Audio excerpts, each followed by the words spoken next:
Bienvenue sur Fragile. Je vous propose cette semaine de poursuivre votre découverte de Porquerolles, île sœur de Porquerolles.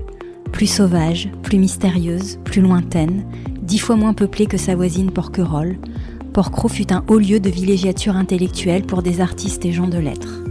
Dans l'esprit de l'île, magnifique ouvrage paru aux éditions Claire Pollan dont je vous recommande vivement la lecture, Pierre Buffet, grande personnalité de Porquerolles, écrit « Ceux qui ont su s'implanter dans cette île avaient un supplément d'âme. Ils ont su se nourrir de la poésie de ce lieu et s'en sentir solidaires, au point souvent de ne pouvoir s'en arracher. » Cette semaine, je reçois Jean-Claude Silberman, dernier surréaliste. Un témoignage puissant, poétique et savoureux.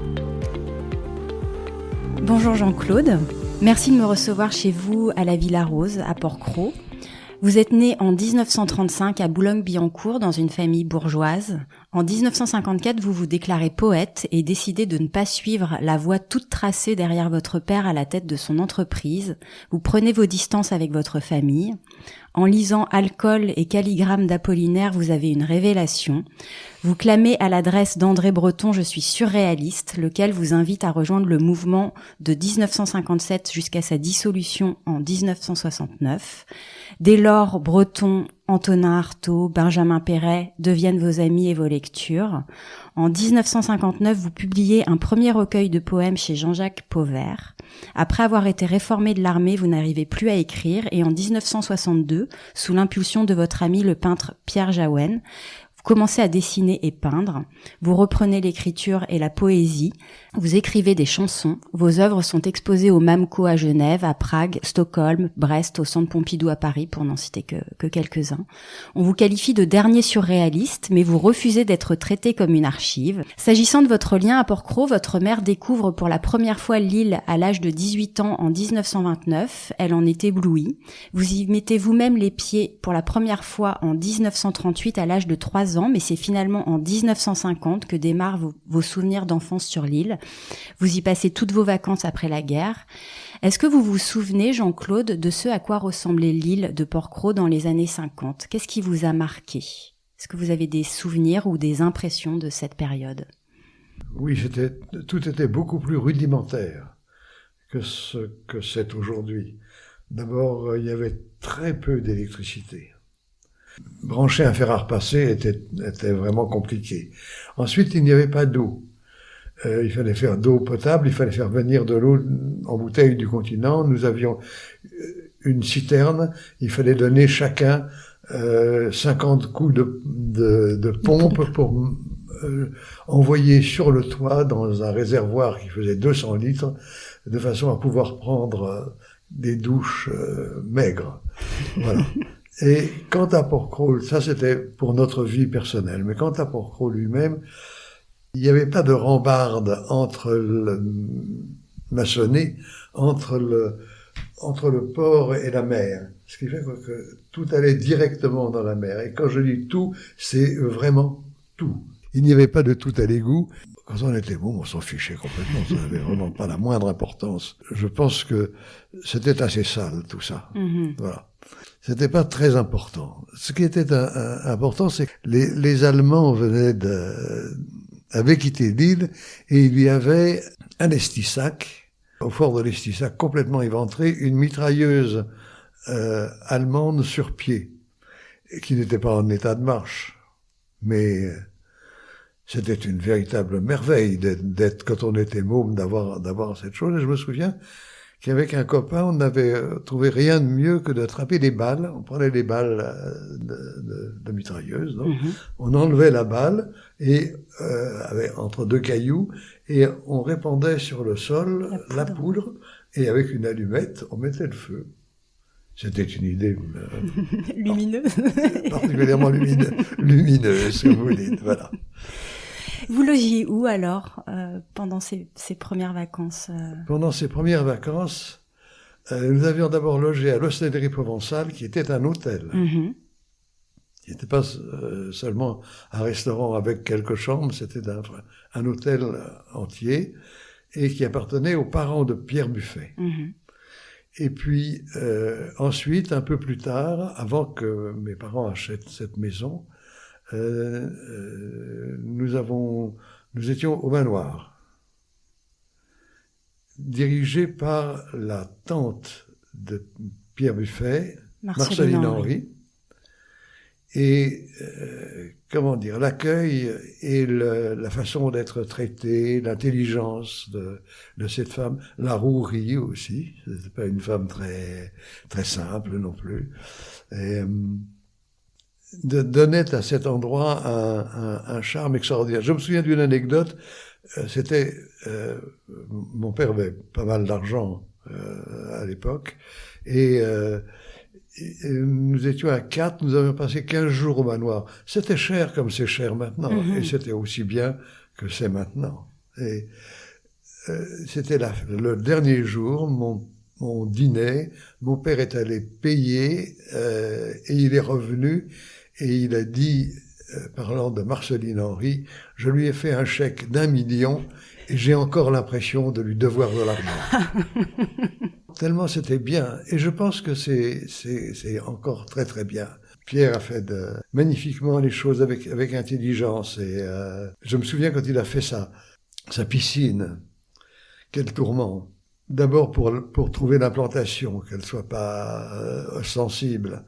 Et ensuite, même pour la piscine elle-même, dont il mesurait à la fois qu'elle était pratiquement indispensable parce que la plage du Sud fait très loin pour les clients du manoir, mais aussi son inquiétude venait aussi de ce que, comment dire, c'était un de ces éléments de luxe ostensible et qui pouvait facilement glisser vers l'imbécilité luxueuse. Oui, oui. Et, une certaine indécence peut-être. Il disait, mais pourquoi pas, bon, une piscine, pourquoi pas du cheval, pourquoi pas un tennis, n'importe quoi. Et de ce qui fait le luxe, tout à fait. les inutilités du luxe, les à côté qui font faire de l'argent, qui donnent un prix fabuleux, sans qu'il y ait rien d'essentiel. Donc c'était la limite peut-être, la piscine. La piscine, c'était la limite. C'est comme ça qu'il l'indiquait, voilà. Est-ce que vous diriez que ces vacances adolescents à Port-Cros ont marqué de leur empreinte votre rapport au monde, aux autres, à la nature? Est-ce que même déjà vous pensez que ces vacances adolescentes ont pu nourrir votre travail artistique? Et si oui, dans quel sens? Eh bien, aucunement. En rien. C'est pas ça qui a nourri outre cette lecture d'Apollinaire. Moi, j'ai aimé la poésie depuis toujours, depuis que j'étais petit. J'aimais les chansons de Charles Trenet quand j'avais 5 ans, 6 ans, 7 ans. Je les apprenais par cœur. Apollinaire n'a fait que m'entraîner dans une voie qui était déjà tracée, mais mon expérience fondamentale précède cela. Donc j'entends que Port-Cros n'a pas joué un rôle majeur dans votre travail artistique. Par contre, est-ce que dans votre rapport au monde, vous avez quand même décidé de revenir sur cette île, est-ce que vous pensez que c'est un lieu d'inspiration pour vous? Écoutez, je ne crois pas qu'il y ait le moindre lieu d'inspiration pour moi. Vraiment, je pourrais être dans le Bronx ou quelque part à Hong Kong ou ailleurs, que ce serait un peu pareil, du moins consciemment. Maintenant, qu'il y ait un travail par en dessous et que je ne perçois pas, c'est pas du tout impossible. Mais c'est même probable. C'est même probable. Mais ça n'a jamais été un lieu d'inspiration directe. Cependant, comment dire, ici, plus qu'ailleurs, mais ça m'est aussi arrivé ailleurs, je suis parfois saisi d'une sorte de grand embrasement devant la nature, devant la splendeur. Et à la fois, ça me met en colère, parce que la nature, il faut la combattre. Pour nous autres artistes, c'est une ennemie. C'est même la beauté naturelle, c'est l'ennemi de la beauté artistique. Comment faire mieux que la nature? Ah, c'est ça. C'est-à-dire que c'est une rivale. C'est une rivale, absolument. Mais je suis par moments pris de cette expérience que tout le monde a faite, je suppose, d'en être au monde, d'être, comment dire, comme une goutte d'eau qui tombe dans la mer, et alors elle se perd comme goutte d'eau, mais elle devient la mer. Et donc cette expérience de l'immensité, oui, il m'est arrivé fréquemment de la voir ici, mais ça m'est aussi arrivé en Bretagne, et ça m'est même arrivé sur l'autoroute de Cergy-Pontoise, entre Argenteuil et Cergy, il y avait une tempête d'un seul coup, toutes les voitures roulaient à 15 à l'heure, et il y avait un soleil qui s'est mis là-dedans, et j'étais moi au volant de ma bagnole, et tout à coup, j'ai vraiment senti quelle merveille absolue, quel bonheur de vivre, et que la mort n'existait pas. Ou était insignifiante. Je comprends. C'est pas que la mort n'existe pas, c'est elle fait partie du jeu. Elle est avec, et c'est très bien. Un sentiment d'éternité, peut-être. Quelque chose comme ça. Ouais, c'est une expérience mystique sans Dieu. Hein. Tout à fait. Mais Porquerolles, pas plus qu'un autre lieu. J'entends bien, c'est vraiment intéressant. Mais Porquerolles aussi. Oui, quand même. En me penchant sur votre parcours, de vos années en Bretagne à votre retour à Paris, je n'ai pas trouvé trace de Porquerolles, des années 50 au début des années 80. Vous n'y êtes pas retourné dans cet intervalle? Non. Je n'y suis pas retourné. Est-ce que vous pourriez me dire pourquoi? Oui.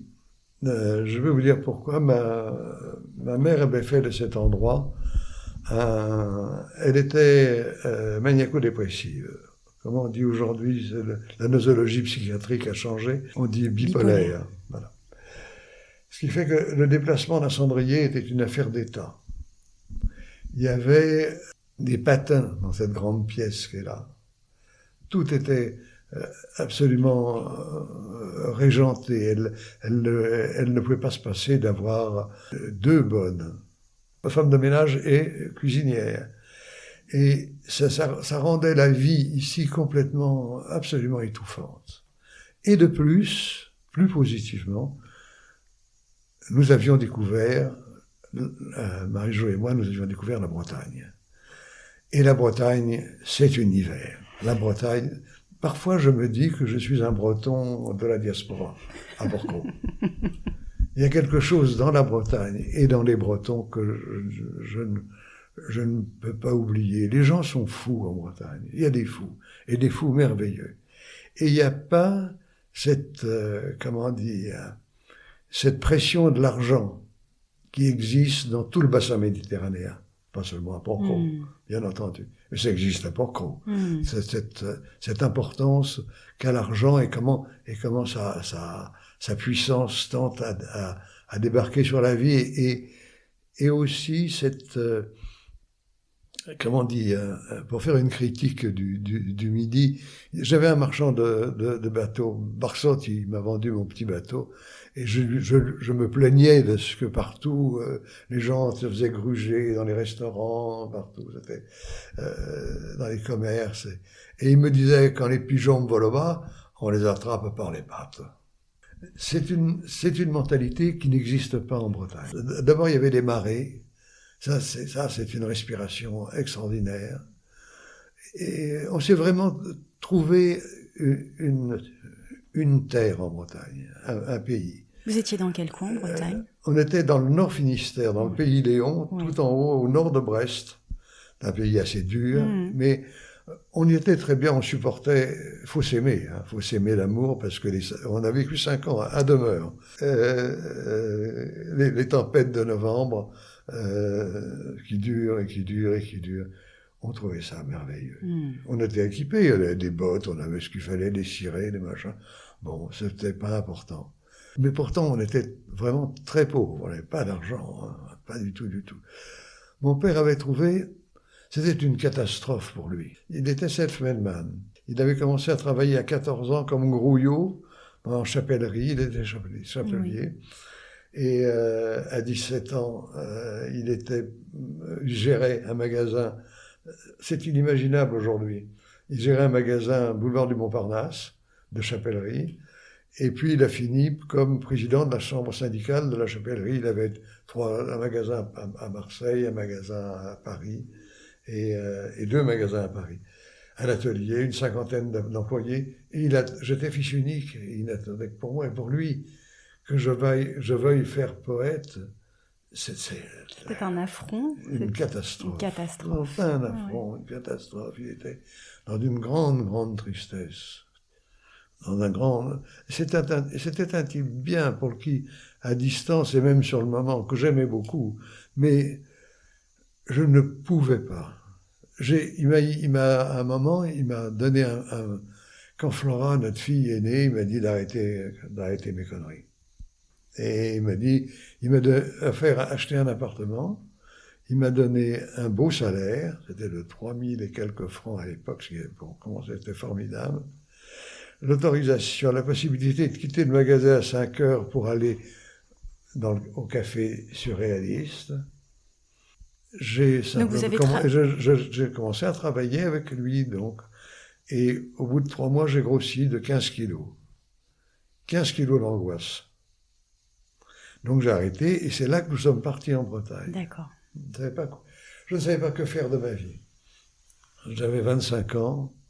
Je vais publier cette plaquette de poèmes. Et, je passais tout mon temps intérieurement au surréalisme.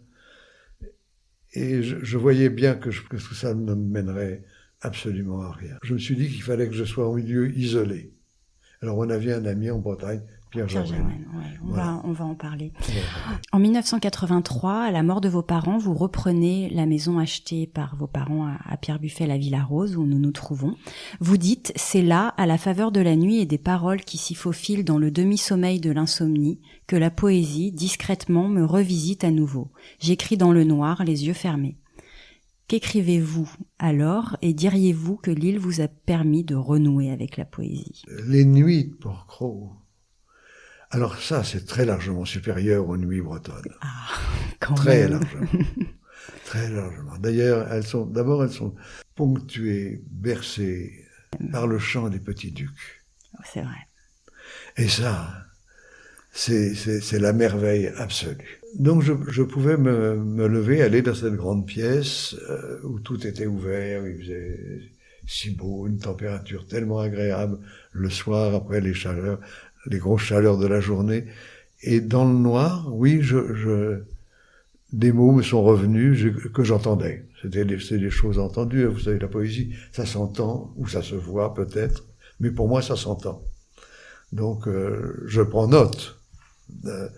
Bon, après coup, on corrige un peu s'il le faut, mais il faut vraiment une grosse faute de français.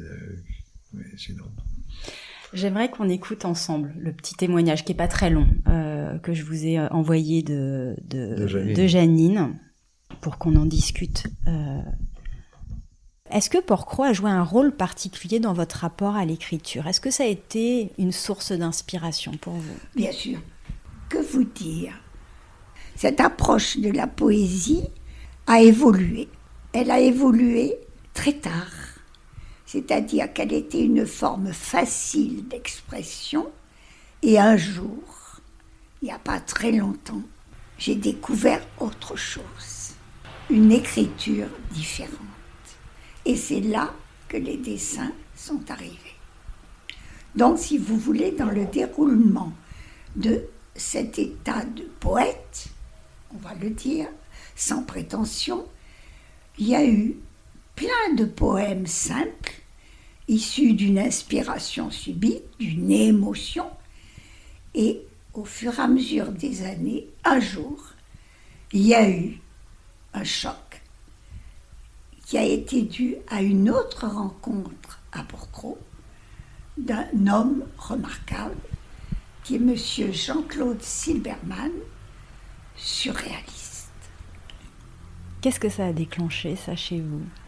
Dans l'écriture, une pensée différente, c'est-à-dire laisser parler son inconscient, se libérer de choses profondes dont on n'avait peut-être pas idée. Ce n'est pas une psychanalyse du tout, c'est se laisser aller et voir que les mots créent des mondes tout à coup. Et au niveau des dessins, ça ne correspondait pas du tout aux mots, ni à l'expression de la poésie, mais à un autre monde de l'inconscient qui me libérait complètement. Je laisse aller mon crayon et au niveau du dessin, je découvre des tas de choses que je n'avais pas prévues. Incroyable. Et tout ça, c'est des bonheurs qui se sont installés très tard. Vous avez bien sûr reconnu Janine Sémuller, qui est une personne que vous connaissez bien, qui parle de l'évolution de son rapport à la poésie et au dessin grâce à votre rencontre. Donc Janine, elle a été institutrice à Port-Cros en 1948. Qu'est-ce que vous inspire son témoignage ? Elle met très exactement le doigt sur cette chose que peu de gens comprennent, de s'autoriser un complet renversement de l'intention et de l'acte. En général, on a une intention et il y a un acte qui suit cette intention et l'acte réussit plus ou moins. Là, il se trouve que l'intention est dans l'acte. C'est-à-dire que l'acte précède l'intention. Donc, il y a ce courage, ce risque du n'importe quoi. Parce que n'importe quoi, ça finit quand même toujours par être quelque chose. Et c'est cela le passage qu'a opéré Janine entre des poèmes dont elle avait l'idée qu'elle allait écrire et des mots qui finissent par aboutir à une idée. C'est pas pareil. Une idée imprévue, une idée qu'elle ne connaissait pas. À la différence de Janine, pour vous, ce choc est intervenu tôt dans votre vie. La lecture de Guillaume Apollinaire et notamment Alcool et Calligramme, c'est ça qui a été votre choc ? Qu'est-ce que vous avez réalisé en lisant Apollinaire ? Qu'est-ce qu'il a provoqué chez vous ? Vous dites, après avoir lu Apollinaire, le monde avait changé. Oui. Bon, comme je vous ai dit, j'aimais la poésie depuis toujours. Même avant ça, j'écrivais des espèces de poèmes rimés, je m'efforçais sur les alexandrins, des choses complètement idiotes, des poèmes imbéciles, vraiment à mettre au panier, ce que j'ai fait d'ailleurs. Oui, j'allais vous demander si vous en aviez gardé quelques-uns. Ah non. Ah non, c'est la honte. On ne peut pas garder ce genre de choses qui témoignent vraiment à quel point on peut être crétin et dans une sorte de sentimentalité idiote, quoi. C'est pas que les sentiments soient idiots, mais non, mais observer l'évolution, c'est quelque chose qui peut être intéressant. Bon, après, il n'y a pas évolution, il y a vraiment rupture, parce que là aussi, c'était des choses faites avec une idée. On va essayer de. C'est une erreur, mais tous les poètes savent ça. Il y a un dialogue que rapporte. Pardon, ça fait un peu cuistre. Hein, allez-y, on peut y aller. Un dialogue que rapportent les frères Goncourt entre Degas et Mallarmé. Et Degas dit « J'ai souvent des idées pour écrire des poèmes, mais je n'y arrive jamais. » Et Mallarmé lui répond « Les poèmes ne s'écrivent pas avec des idées, ils s'écrivent avec des mots. » Donc c'est là. Et moi, j'avais des idées pour écrire des poèmes, et alors je mettais des mots sur mes idées, et ça marchait jamais. Alors je travaillais énormément pour aboutir à peu près rien. L'expérience vraiment fondatrice est ailleurs. Elle est plus singulière. J'ai bien senti en lisant Apollinaire qu'il savait pas où il allait. Et il allait, et ça, c'était formidable. Voilà. Ça, vous l'avez perçu. Ça, je l'ai perçu chez Apollinaire. Ça a été une leçon, quoi. Oui, à un moment, c'est des choses très fines. Dans un tout petit poème, qui n'est pas un grand poème d'Apollinaire, mais avec des choses comme ça. Ça s'appelait La Tzigane. La Tzigane savait d'avance nos deux vies barrées par les nuits. Nous lui dîmes adieu. Et puis, de ce puits, sortit l'espérance. Et puis, de ce puits, c'est formidable, c'est une trouvaille intraduisible dans aucune langue du monde, et qui est une pure petite merveille. C'est pas voulu, ça. C'est pas un truc, il s'est pas pris le citron en disant, et puis, de ce puits, là, ça va faire formidable. Non. Et puis, de ce puits, c'est venu, et puis, de ce puits, PUITS, c'est venu après. Voilà, ce sont des choses comme des glissements de cet ordre que j'ai vraiment complètement senti chez Apollinaire. Voilà. Mais mon expérience était fondamentale, était plus tardive. Je peux en parler? Bien sûr, bien sûr. Quand je me suis quand même barré de chez mes parents, j'avais 19 ans, et la même majorité était à 21, et je suis allé en Scandinavie. parce que j'avais fait un voyage en Scandinavie l'année précédente. Je trouvais que c'était sympathique. Et surtout, je savais que c'était le seul pays d'Europe à l'époque où on pouvait travailler quand on était étranger. Et mon but était d'aller à Oslo, m'engager sur un cargo, ce que j'ai fini par faire sur un bateau pour naviguer. Mais j'ai fait une halte à Copenhague où j'ai rencontré j'avais un petit pécule, presque rien, enfin disons, allez, l'équivalent de 300, 400 euros aujourd'hui, c'est pas énorme, mais c'est un peu d'argent quand même hein, quand on a 19 ans. Et j'ai rencontré une femme tout à fait charmante et en une semaine, mon pécule était parti. Et ce que j'avais trouvé, alors je me suis dit comment faire. Et j'avais trouvé un truc, c'était de lire les lignes de la main dans les bistrots. Et c'était des bistrots, c'était des bistrots qui ouvraient à 9h du soir jusqu'à 3h du matin. Je parlais anglais couramment. Et donc tout le monde à Copenhague parlait anglais et j'allais entre les tables, mais I tell you fortune. Et je parlais même anglais, ça m'a un peu quitté, sans accent. Et sans accent français en tout cas. Oui, je comprends. Et comment dire, c'était une imposture. Mais j'étais assez malin pour repérer la façon dont une personne était habillée, si c'était une personne qui avait surtout que les différences vestimentaires et sociales étaient beaucoup plus accusées aujourd'hui. On peut trouver aujourd'hui une grande bourgeoise avec un jean déchiré. À l'époque, c'était invraisemblable. Donc c'était plus facile de dire aux gens, de décrire les gens un peu ce qu'ils étaient et qui croient que je leur ai dit des choses formidables, alors que c'était de la psychologie élémentaire. Au bout de 3 mois alors cette activité me payait mes cigarettes, très important, je fumais beaucoup, ma nourriture et mon logement. Pas mal. C'était quand même pas mal. À 19 ans, j'avais pas besoin de me vêtir de façon particulière. Je me dis tout ce qu'il fallait, donc voilà. Mais au bout de 3 mois surtout mon ambition était d'aller à Oslo, m'engager sur un bateau. Et au bout de 3 mois, j'avais réussi à mettre un peu de pognon, pas beaucoup, de côté. Et au bout de 3 mois de ce travail qui comportait quand même une part de servilité.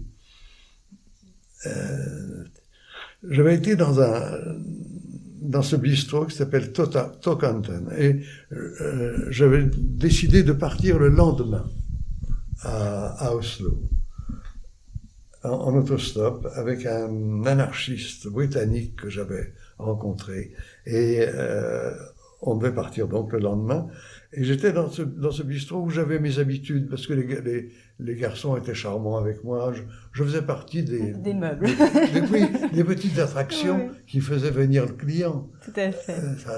C'était comme ça. Et j'étais en train de lire à une table, il m'avait servi à manger, j'étais tranquille.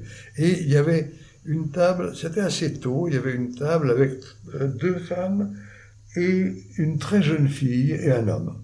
Et apparemment, le garçon est venu, il m'a dit, le monsieur là, il voudrait que vous lui lisiez les lignes de la main. Alors je lui ai dit, dites au monsieur que j'ai terminé ma grande expérience dans la divination et que pour moi c'est absolument fini. Alors il est allé et c'est le type qui est venu. Le type il était complètement bourré. Et il m'a dit, il faut que vous veniez, ma fille est très triste ce soir, je veux la divertir et je vais vous donner de l'argent. Et il m'a proposé une somme qui était, je sais pas, les gens donnaient 2 couronnes, 5 couronnes, c'était le maximum, il me proposait 50 couronnes, enfin un truc qui me faisait vraiment... Donc attiré par la part du gain et dans une, comment dire, le dégoût au cœur. Je suis allé à leur table et je me suis dit, je vais leur dire absolument n'importe quoi. Vraiment, vous l'avez fait sans envie. Ce qui me passe par la tête. Ouais. Ils m'ont tendu leurs mains, j'ai dit, c'est pas la peine. Et j'ai dit au type, vous revenez d'Afrique. Il était un peu séché tout de même. Et vous avez eu une histoire avec une femme à propos d'un fer à repasser. Alors là, l'étonnement, etc. Et j'ai continué à parler comme ça. Et spontanément. tout ce que je disais tombait absolument exactement. Et il s'est tourné vers la fille et il me dit, et elle, qu'est-ce qu'elle doit faire dans la vie? Elle, infirmière. Ah, il me dit, mais c'est pas possible. C'est pour ça que nous nous sommes disputés, c'est pour ça que nous sommes là. Voilà. Incroyable. Incroyable. J'ai pas recommencé depuis. C'est une chose qui vous arrive une fois dans la vie. Après, c'est pas la peine de se mettre un turban et de s'appeler Madame Irma. Vous auriez eu une toute autre carrière. Non, c'est pas possible. C'est pas possible parce que. Mais ce que ça m'a appris, c'est qu'il existe un savoir inconscient. Il existe un pouvoir et un savoir inconscient. Et dès lors, ça a quand même été en art la grande recherche, le grand guide de ma vie, c'est par moments de tomber là-dessus.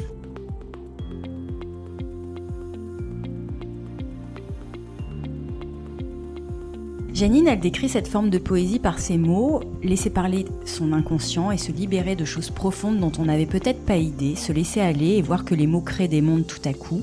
Vous dites vous-même de l'automatisme, l'intention a cessé d'être préalable à l'acte, vous l'avez dit tout à l'heure, c'est comme retourner des pierres, sous chacune d'elles il y a une pensée qui dort, qui se réveille et qui s'enfuit à mon approche. Vous l'avez déjà bien fait, hein, mais est-ce que vous pourriez nous expliquer ce processus à l'œuvre, nous faire approcher un petit peu par les mots l'automatisme du surréalisme? C'est une scène de mon film que j'ai pas filmée parce qu'elle était minable, très mal réalisée. Le film, j'ai eu un réalisateur pour le film et qui était très bien, mais moi j'écrivais tout et il avait, on avait mal réalisé ce truc, très mal. C'est une chose que j'avais faite avec des étudiants. On prend une pierre, on la lance, elle tombe quelque part, n'importe où. Et après, on fait une cible autour. Ah, et on je dit, comprends. En plein dans le mille. 10, 100, 1000, en plein dans le mille. C'est comme ça que ça fonctionne. Et le risque, c'est celui du n'importe quoi. C'est vraiment le grand risque. C'est que n'importe quoi, ça parle. Quand on commence avec ça, c'est une sorte d'étrange pacte avec la pensée. Parce que moi, j'ai écrit des tableaux, j'ai peint des tableaux. Intéressant. Oui, j'ai peint des tableaux qui ne m'arrangent pas. Je les ai peints par souci comme par devoir de vérité. Parce que c'était comme ça, c'est venu comme ça et je n'allais pas trahir sous prétexte que ça ne me convenait pas. Quand vous dites qu'il vous arrange pas, c'est-à-dire qu'après coup, il il vous gêne, il vous dérange, ce que ça dit de moi, c'est trop. Non, c'est abominable, tout simplement. Ça décrit un assassin, un violeur, un menteur, comme tout le monde, quoi, ce que tout le monde est. Mais pas dans la vie de tous les jours, pas dans la vie que l'on est dans nos rêves, aussi où on se retrouve des fois dans des situations morales qu'on souhaiterait, qu'on refuse. Et ça s'appelle des cauchemars, très souvent. S'agissant du rapport entre poésie et dessin, les deux ont-ils toujours été liés dans votre travail ou pas? Et est-ce qu'il y a une forme d'expression dans laquelle vous vous sentez le mieux? C'est une drôle de question à laquelle j'ai souvent pensé et à laquelle je ne suis pas capable de répondre. Pour moi, ça fonctionne. Le fonctionnement est à peu près le même, bien que le support soit différent. Je fais je pourrais vous en montrer. Je fais l'année dernière, j'ai fait 60 grands dessins, 1,10 m sur 75 cm à l'encre et au pinceau. C'est ce qu'il y a de plus difficile. De l'encre, un pinceau, et ce sont des dessins figuratifs et d'imagination. C'est donc le trait qui porte l'image, qui amène l'image. Et comment vous dire, ces dessins, j'en faisais un par jour et je ne pouvais pas en faire d'autres. Voilà. Tellement ça demandait Je ne sais pas quoi dire, parce que est-ce que c'est de la concentration, peut-être? Mais... Est-ce que c'est le genre de dessin qu'on vous voit réaliser dans votre film, ou pas du tout? Autre chose? Oui, Oui, dans le ça. film, il y a la parodie de ça. D'abord, le dessin est un peu raté, et je l'amène vers le noir complet. Exactement. Et après, je le signe en blanc, et après, on peut recommencer à définir. Ouais. Bon, Vous allez au bout, là. Voilà, je vais tout au bout, et j'avais même des amis que quand j'ai commencé à faire, ils ont vu les immeubles. Ah non, parce que stop. Oui, on a envie de vous dire stop, mais non, arrêtez. Je voyais très bien le moment où il aurait fallu s'arrêter. C'est un moment intéressant, ça. C'est un truc très curieux, le moment où l'on doit s'arrêter. J'ai été très touchée dans votre film par l'analyse faite par Christian Bernard, alors directeur du musée et fondateur du MAMCO de Genève, de votre œuvre et notamment de votre incroyable installation Babylone au MAMCO.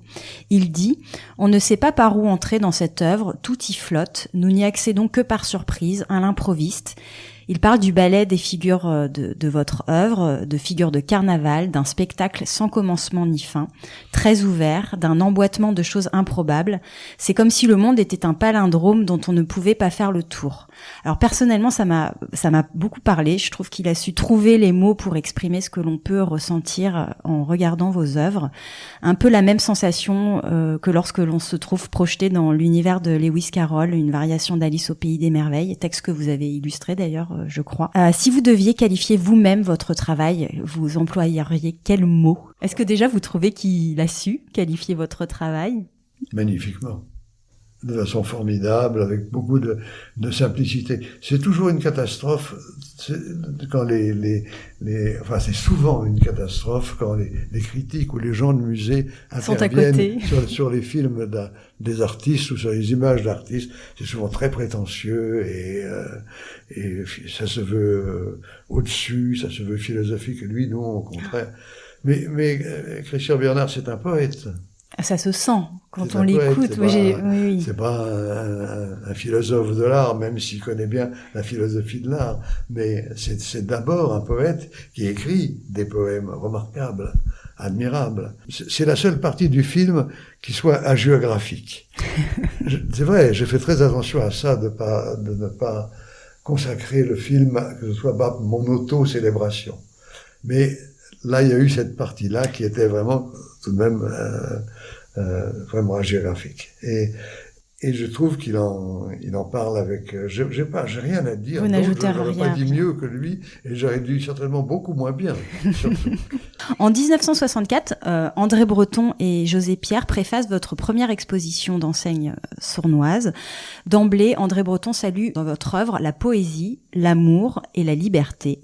C'est au carrefour de ces trois voies hautement boisées que se découvre à nous Jean-Claude Silbermann, écrit-il dans Le surréalisme et la peinture. Est-ce que ça vous convient comme analyse ? Et est-ce que ça vous convient toujours aujourd'hui? J'ai pas beaucoup changé. Bon. J'ai pas beaucoup changé. Mais bon, j'avais demandé à José et Breton de ne pas faire une critique de mon travail. Ça avait été le jeu, ça avait été cela. Et José Pierre avait écrit dans cette même exposition, ma première exposition, avait écrit une espèce de nouvelle. Si j'étais pomme de terre, ça s'appelait. Donc, voilà. Mais alors, ces histoires de découpage, je ne pouvais plus, à la suite de ma réforme du service militaire, je ne pouvais plus écrire. C'est que cette réforme, elle ne s'est pas passée tout simplement. J'ai fait une tentative de suicide en conseil de réforme. Ah. J'ai simulé une tentative de suicide en conseil de réforme. Ah, c'est autre chose. C'est presque pareil. C'est presque pareil. Oui, parce que j'étais bien décidé à aller jusqu'au bout. Marie-Jo était enceinte, et moi, je voulais me suicider en conseil de réforme. Je suis sorti de là dans un état mental dévasté. C'était un long travail. J'étais 3 fois en conseil de réforme, c'était tout un truc. J'étais de l'avis du parti d'en face. Je trouvais que les Algériens avaient parfaitement le droit de fonder leur pays, et quels que soient les avatars futurs, c'est l'histoire et c'est jamais idyllique. Mais et donc je me voyais mal avec un fusil entre les mains. Si quelqu'un me tire dessus, comment je vais faire? Je vais pas rester dans mon coin, je vais riposter. Donc je vais être pris dans un engrenage abominable. Donc voilà. Mais j'en suis sorti quand même assez mal en point. Et je n'arrivais plus à écrire. J'ai compris après que simplement j'avais peur des mots. J'avais peur de ce que les mots allaient dire de moi. Compte tenu, vous comprenez bien que c'est là où le problème de ce qu'on appelle l'automatisme, ou ce rapport, le renversement de ce rapport de l'acte et de l'intention a toute son importance. C'est que ce qui va arriver et qui n'est pas voulu, cette chose qui part de n'importe quoi et qui finit par être quelque chose, j'en avais la trouille parce que, compte tenu de la situation morale dans laquelle j'étais mis, j'avais peur de ce qui allait débarquer. Et j'avais un ami peintre, Pierre Jaouen, qui lui, moi je me battais donc avec la poésie. J'essayais quand même. J'essayais, alors j'attrapais les mots de tous les côtés, je travaillais dessus, j'arrivais à rien. Lui se battait avec la peinture. Et il n'arrivait à rien non plus. C'était quelqu'un qui était très doué, avec une très très belle main, et il savait tout faire. Sauf du Pierre Jaouen. Mais il savait faire comme les grands dessins à l'encre de Picasso, qui sont la difficulté même. Il savait faire ça admirablement. Je me souviens d'un grand nu de femme fait à l'encre, simplement, presque d'un seul trait, formidable. Sauf que c'était Picasso. Alors, il se battait, il essayait de faire des tableaux, et il me demandait ce que j'en pensais. On était très vieux. Et il m'a dit, mais toi, tu vois la peinture. Parce que je lui disais, là, c'est pas juste. Là, ça va pas. Et je pense que j'avais compris comment ça marchait. Et j'avais compris ça depuis très très longtemps. Depuis l'adolescence, même avant. J'avais vraiment vu comment dire, tout le côté organique de la chose. Pas seulement la représentation, pas seulement ce que ça veut dire, tout le machin, je ne sais pas comment dire, le ragoût, le porridge, le moment où la mayonnaise prend et où ça va. Et on ne sait pas pourquoi, pour des raisons abstraites, pas pour des raisons figuratives. Même, j'avais bien compris que tous les grands tableaux figuratifs sont de grands tableaux abstraits. Et que s'ils ne sont pas de grands tableaux abstraits, eh bien, c'est pas de grands tableaux, c'est tout. C'est quand même l'abstraction qui est le nerf de la guerre, qui conduit les choses. Alors, c'est les nerfs, c'est le sang, c'est les viscères, c'est le corps interne. C'est pas la beauté externe, ça n'empêche pas que, quand on voit une belle personne physiquement, on n'imagine pas ses nerfs, sa circulation sanguine, ses entrailles, et pourtant tout ça y est. Voilà. Mais c'est ça que j'avais compris. Et alors vous vous êtes aidés mutuellement tous les deux? Non, il m'a dit il faut que tu te mettes à peindre. Ah. Voilà. Et je me suis mis à peindre très maladroitement. Je savais rien faire. Rien. Mais il était un très bon professeur. Excellent. Il me disait, là, c'est pas mal. C'est tout. Et donc, je regardais, et en effet, je comprenais que c'était pas mal. Parce que, et comment ça vous dites, ça m'est venu assez naturellement, adolescente. Il y a eu quelque chose pour ça, ou ce regard sur la peinture? Vous dites, quand vous avez vu le travail de Pierre Jaouen, que vous lui avez dit... Quand je suis parti en Scandinavie, j'avais dans mon sac à dos un dossier avec plein d'images de peinture que j'épinglais partout où j'allais. C'était surtout des auberges de jeunesse, des coins. Mais quand j'ai travaillé sur ce bateau à Oslo, j'avais mis ça dans ma cabine, mais il y avait un peu de tout. Il y avait le billard de Braque, je me souviens. Il y avait aussi un Picasso avec la femme assise, avec une merveille, avec une moulure qui lui passe dans la bouche. Ça, c'est extraordinaire, parce que ça aussi, la main a glissé. Il ne s'est pas dit, je vais mettre une moulure dans la main, dans la bouche de cette femme. C'est à ça que j'étais sensible. je comprends. C'est à ce truc qui tout à coup arrive en faisant, comme parce qu'il faut faire, et c'est dans l'acte que se découvre ça. Et ça, j'avais ça. Vous semiez... J'avais mis dans ma cabine, et c'est une anecdote, le chef, le cuisinier est venu me voir, il a regardé ça, il m'a dit, mais c'est immonde, ça. C'est une honte pour l'humanité. Et on s'est vraiment disputé, parce que autour du billard de Braque, qui n'est pas un tableau d'une extraordinaire, c'est un très beau tableau, hein, mais c'est pas les Demoiselles d'Avignon, quand même, qui restent une chose redoutable. Oui. Dans un texte récent, intitulé « Le rouge et vert », vous écrivez « Je n'ai vécu ni un avant, ni un après le surréalisme. La disparition du groupe n'a rien changé à ce que j'étais, ce que je suis. Pour moi, comme pour tous ceux qui, de près ou de loin, j'en suis convaincu, s'y sont embarqués, être surréaliste, c'est être. » Vous voulez dire qu'il n'y a pas d'autre façon d'être au monde pour vous ? Pour moi, oui. Pour moi, oui. Mais vous savez, c'est devenu le mot surréaliste. Surtout l'adjectif surréaliste, n'importe quoi. Employé à tout Le président de la République croise Sarkozy à la gare de Toulon, c'est une rencontre surréaliste. Les goitres sont surréalistes, les verrues sont surréalistes. Tout est surréaliste, c'est abominable. Alors justement, vous anticipez une question. Est-ce que pour vous, le surréalisme est toujours vivant aujourd'hui ? Oui, absolument. Et où est-ce qu'on peut le trouver ? Absolument, absolument.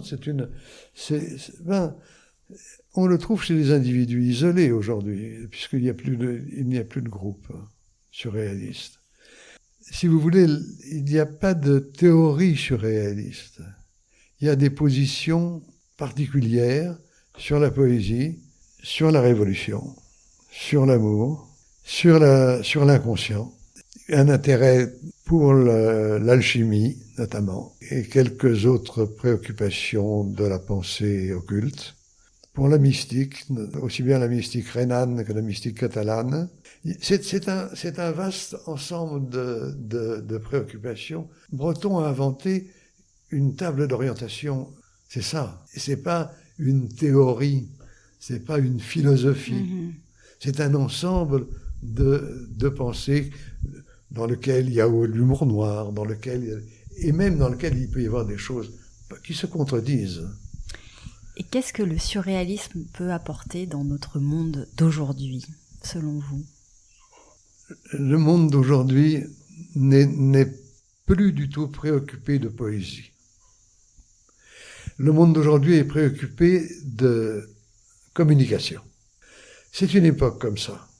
Ça ne me désespère pas, ça ne me rend pas... Vous savez, le XVIIIe siècle français, à part André Chénier, et André Chénier, c'est quand même pas terrible, il n'y a pas de poètes. Ils sont préoccupés de la Révolution. Ce qu'ils veulent faire, c'est la Révolution. Je parle du monde intellectuel, bien sûr. monde... Oui. Cette époque n'est pas préoccupée de poésie. Donc la poésie pourra revenir, vous voulez dire ? Bien sûr. Non, ça, je fais... Il y a aucun problème de cela, parce qu'elle est comme une fonction fondamentale de la pensée humaine. C'est une façon de penser qui n'est pas un mode de pensée, qui n'est pas une mode de pensée. J'aimerais qu'on parle... Alors, vous demandez déjà si l'île a inspiré votre travail artistique, pictural ou poétique. Et voilà, il y a certaines œuvres, notamment dans le petit livret qui accompagne votre DVD. Est-ce que le manoir ou la traversée sont des œuvres directement inspirées de l'île, par exemple ? Le manoir, oui, en tout cas. Et la traversée aussi. Oui, ce sont deux tableaux directement inspirés de l'île. Est-ce que vous pourriez nous décrire l'œuvre Le Manoir ? Alors, parce il n'y a pas l'image, mais je mettrai une illustration de cette œuvre sur le site internet. Et est-ce que vous pouvez, alors je ne sais pas si ça se fait, de nous lire un petit peu cette œuvre, de nous l'expliquer ? Eh bien, alors il y a une part intime concernant d'autres personnes que moi, et que je ne dirai pas. D'accord. Voilà. Le grand ressort de ce tableau, c'est le ramoine, qui est un jeu de mots sur le manoir. Le ramoine, le manoir. Et qui est ici, le ramoine. Ouais. Il a une tonsure. C'est un rat tonsuré. Celui-là, comment ça s'appelle, ce personnage-là, avec une boule comme ça en dessous, j'ai oublié. Tout ça est une série de jeux de mots, et aussi avec... ça m'embête parce que oui, il y a des personnages vivants, oui. ou même des personnages morts, mais qui correspondent à des personnes. Je comprends. Et les personnes se reconnaissent. Très bien. Alors, on va rester sur cette lecture énigmatique qui va sûrement donner envie aux auditeurs d'aller voir cette œuvre. Surtout de les passer un petit séjour au manoir. Exactement. Ah oui, encore mieux. Voilà.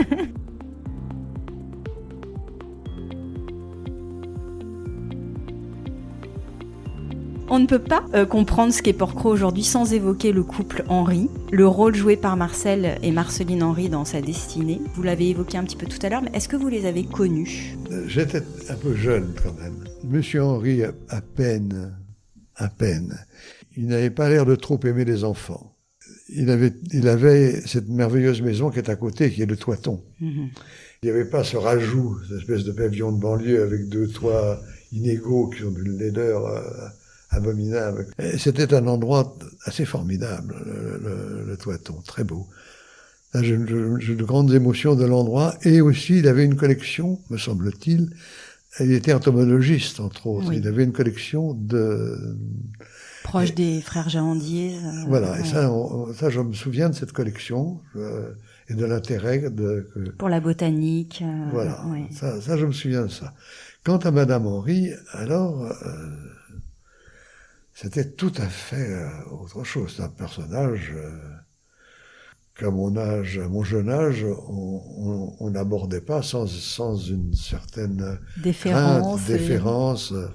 Oui, tout à fait.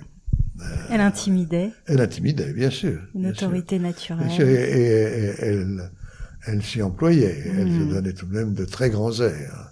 Elle alimentait aussi peut-être un peu cette image. Oh, elle ne faisait que ça. Elle alimentait cette image, oui. Ça faisait partie intégrante de sa vie, de sa personne. C'était pas que du flanc. Non. Elle était d'abord habitée par son personnage. Il n'y avait pas de distance entre elle et elle. Oui, je comprends ce que vous voulez dire. À aucun moment, on ne sentait le jeu. Le jeu. Le jeu était dans... Je me souviens, elle avait juste un détail qu'il a décrit un peu de façon critique. Elle avait une dame qui s'occupait de tout au manoir, qui faisait office de comment on peut dire, majordome, gouvernante, majordome et tout, et avec qui elle avait des relations d'amitié, évidemment.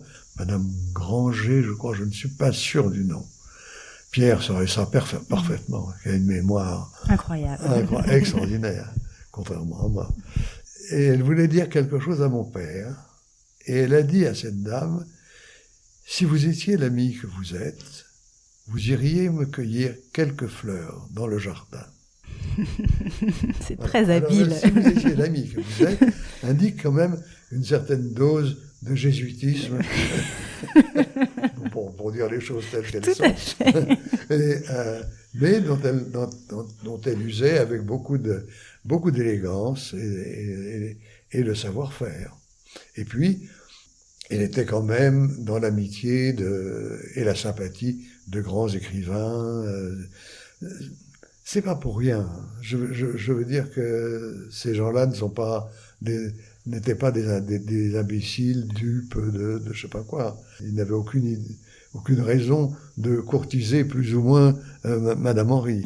Si elle était dans l'amitié de Jean Paulhan, de Supervielle, de Malraux, dans leur sympathie, et même après de ces acteurs comme Jean-Louis Barrault et Madeleine Renaud.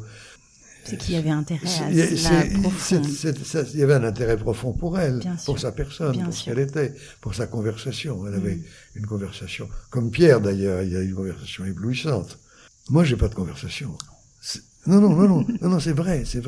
Quand on est artiste, il faut choisir les mondanités. C'est très bien les mondanités, ou l'enseignement.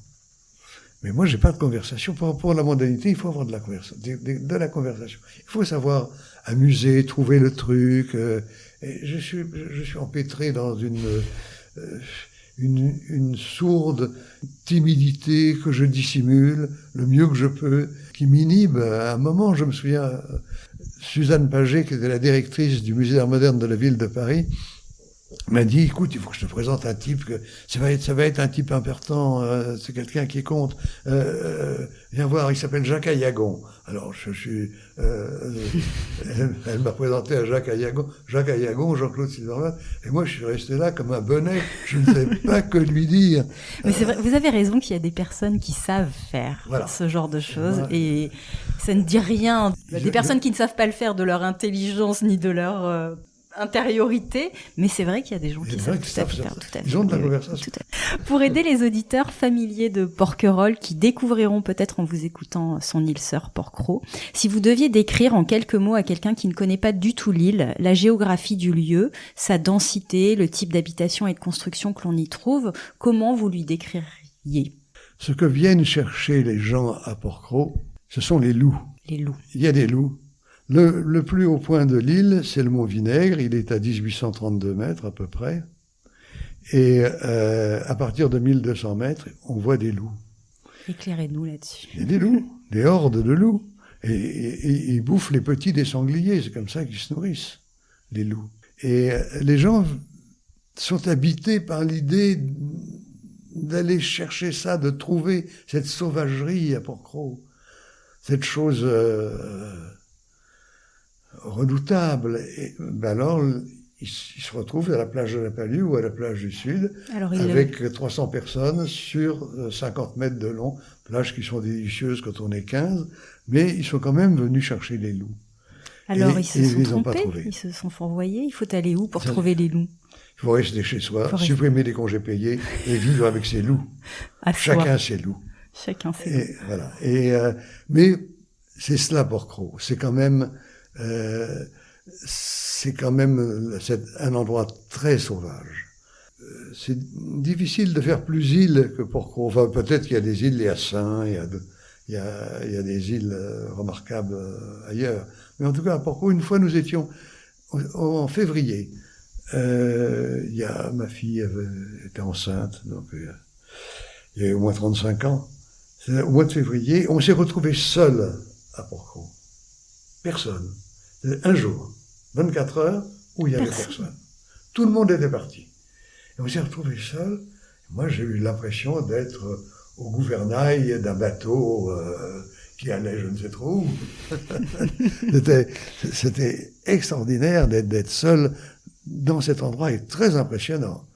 Parce que il n'y avait plus rien de négociable avec la nature. Elle était tellement là et tellement violente. Et on se sentait pas très grand. Impressionné. Voilà. Impressionné. Ouais. Tout à fait impressionné par à cause de cette expérience, parce que c'est pas simplement, il fait beau, on va aller à la plage, il fait beau, on prend le bateau, on va dans une calanque, on va à Bagot. C'était autre chose. Mais ça, on peut l'expérimenter, sans forcément se retrouver seul, l'hiver à Porquerolles. C'est oui, bien quelque sûr. chose de tout à fait possible. Ça nous arrive très souvent. Ouais. Mais seul jamais. Seul. Oui, là, il y a toujours quelqu'un. Il y a toujours les employés du parc. Il y a toujours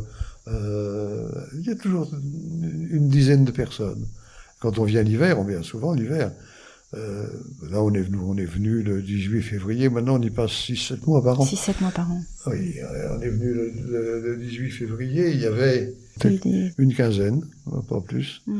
Et c'est le nombre qu'on est à peu près en général. En moyenne. Ouais. Mais tout seul, ça ne m'est arrivé qu'une seule fois. Oui, mais ça doit être incroyable. Peut-être que cette impression est la même que l'on a quand on se trouve en bateau au large. Peut-être que dans le désert aussi, il y a ça. Et cette impression-là, je pense que c'est ce que vont chercher les navigateurs qui aiment le large. Les navigateurs, c'est ce qu'ils aiment, c'est le large. C'est pas les grands voyageurs, ils aiment aussi les déserts, ou les montagnes, à être absolument seuls au milieu de tout ça. J'aimerais qu'on parle un petit peu de votre lien à Port-Cros à travers une série de questions courtes et assez concrètes. Pourquoi vous avez choisi de venir vous installer ici avec votre femme ? Finalement, pourquoi ne pas avoir choisi la Bretagne, dont vous dites que c'est un lieu aussi ? On a beaucoup hésité. Ça ne s'est pas fait facilement. Cette maison, mon père m'a demandé, est-ce que tu veux la garder ? Ma mère voulait la vendre dans l'état dans lequel elle était. Bon. La fin était assez triste tout de même. On est venu, ils étaient morts, la maison il a fait pour ranger et tout. Et puis, sur le chemin de la plage, je était allé à la plage, et sur le chemin de la plage, j'ai rencontré Sir Pancani. Il était le cantonnier de l'île, Sir. C'était un grand personnage, un homme à la fois fin et frustre, et plein de ressentiment et de colère. Quand on tombait dans sa conversation, c'était assez difficile. J'allais sur le chemin de la plage, et il avait fait une chose, il avait pris son râteau, et il l'avait juste posé sous une branche d'arbre. Il tenait entre le sol, par le manche du râteau, et la pointe du râteau, juste coincée par la branche d'arbre. Mm-hmm. Alors j'ai remarqué ça, j'ai fait le signe comme ça, et ça l'a fait rire. Et moi aussi, ça m'a fait rire de cette idée de faire tenir. Il ne l'a pas appuyé, il l'a coincé. C'était très joli. Et c'était très joli. Et il m'a dit, alors, cette maison, vous la prenez ? Alors je lui dis, on l'apprivoise. Il m'a dit, vous l'apprivoisez, d'autres, à votre place. Il avait un accent rocailleux, comme ça. C'était pas tout à fait l'accent d'ici, parce qu'il était matiné d'italien. D'autres, à votre place, il apprendrait, hein, et plus vite que ça encore. Et là, je suis arrivé à la plage, j'ai dit, écoute, Marie-Jo, c'est une splendeur, cet endroit, quand même. C'est une splendeur. C'est inouï. C'est un truc incroyable. C'est un endroit fabuleux. Notre maison en Bretagne était très jolie, dans une vallée, avec c'était un ancien moulin, c'était loin de tout aussi. Et puis on y avait des amis. Ça a été un peu un arrachement. Hein. Oui. La Bretagne, ça nous a manqué. Et par moments, nous manque encore. Les Bretons nous manquent. Vous y retournez de temps en temps ? Notre fille a repris cette maison. D'accord. Elle l'a complètement modifiée à son idée, ce qui est parfaitement normal. On lui en a fait cadeau, on lui a donné. Donc vous l'avez pas complètement laissée, cette maison. Vous gardez. On l'a gardée.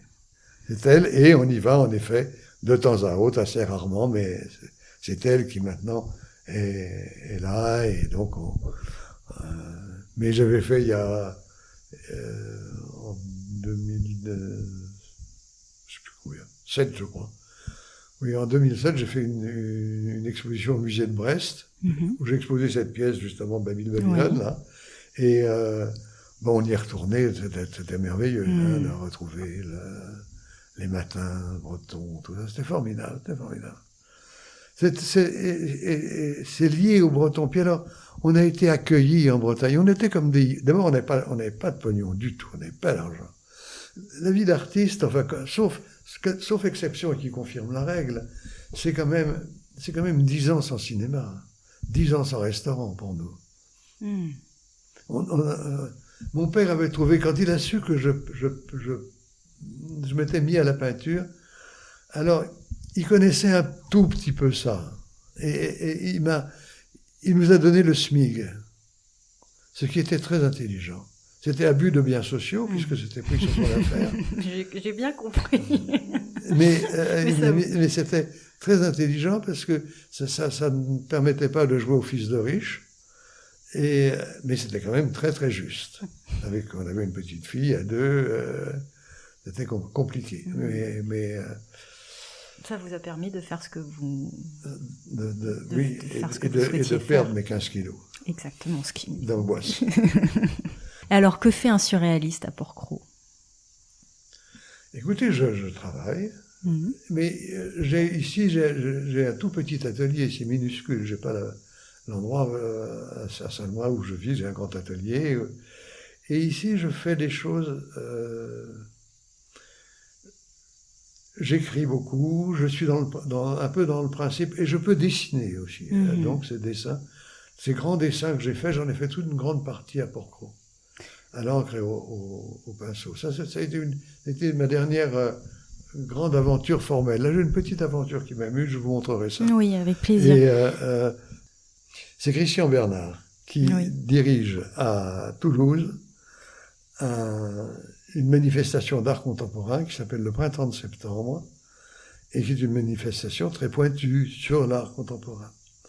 Alors, j'avais une idée que j'ai dit j'en parle dans le film, de graver des cailloux que je voulais jeter dans les chemins de Porquerolles, comme ça.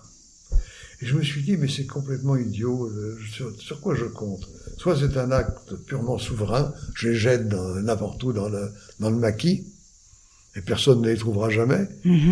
Tant pis, c'est comme ça. Mais à quoi ça sert? Il y a ce proverbe kabyle, la botte de la vieille tombe dans le feu. Je l'offre à Dieu, dit la vieille.